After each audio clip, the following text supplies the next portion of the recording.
অসৎ হওয়ার জন্য যোগ্যতা লাগে না। অসৎ হওয়ার জন্য যোগ্যতা, চোর হওয়ার জন্য যোগ্যতা লাগে না, সৎ হওয়ার জন্য যোগ্যতা লাগে। সৎ হওয়ার জন্য মেরুদণ্ড শক্ত থাকতে হয়, হিম্মত থাকতে হয়, সৎসাহস থাকতে হয়। বাবাকে বলতে হয়, বাবা আমি চুরি করব না। তুমি অসন্তুষ্ট থাকতে পারো, বাবা আমি 2 নম্বর জিনিস তোমাকে খাওয়াবো না। আমাকে অন্যদের উদাহরণ দিবা না, আমাকে সৎ মানুষের উদাহরণ দাও।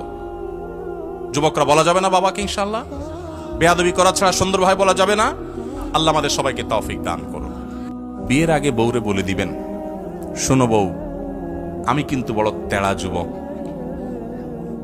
আমি কিন্তু 2 নম্বর পথে কামাই করব না।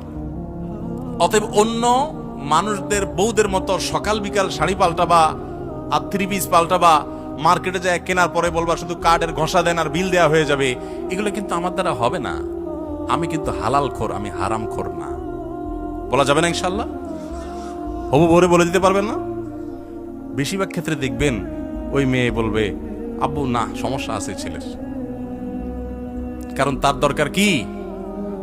একটা চোর।